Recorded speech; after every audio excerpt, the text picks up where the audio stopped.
madax xanuunku waa cudurka koobaad ee raaxada insaanka dhibkiisuna wuu badan yahay wuxuuna isku dhex daraa xaaladaha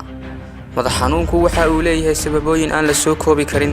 sabab kastaana waxa ay leedahay dhibaatadeeda u qaaska haddaba si aad uga gudubto madax xanuunka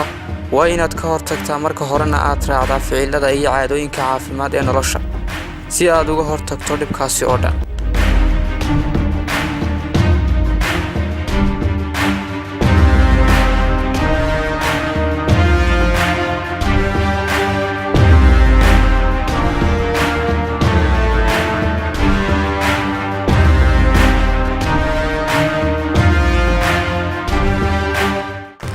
raac nidaamka caafimaad wax walba oo ku saabsan noloshaada inaad cunto raashinka caafimaadka leh kuna yar tahay cusbada siduusan ku cindhiigu madax xanuunna uusan kugu dhicin gaar ahaan sida sonkorta iyo dhiigkarka kolestaroolka dhiigga kuwaasi oo lagu tiriyo waxa sababa madax xanuunka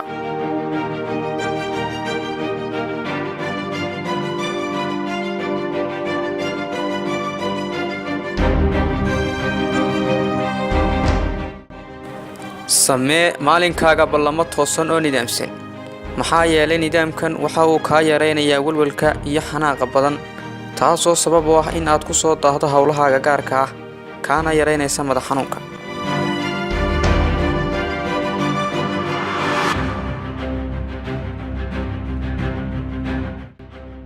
isku day inaad xadido waqtiyada hurdada maalin kasta waa inaad ahaataa mid seexda waqti hore oo aadan dhafarin ama fikirin maxaa yeelay dhafarka ama fakarku waxa uu keenaa madax xanuunka qaybihiisa kala duwan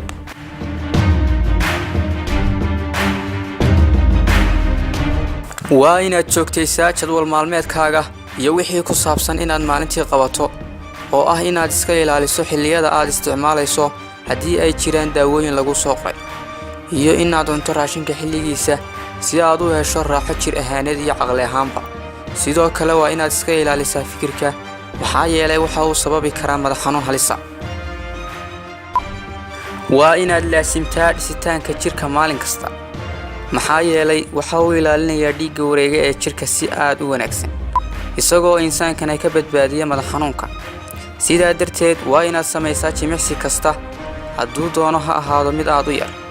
laakiin waxaa muhiim ah in aad si toosa u wado si uu u ilaaliyo wareegga dhiigga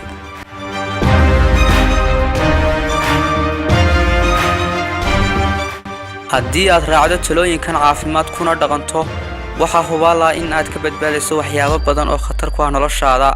halisna gelinaya caafimaadka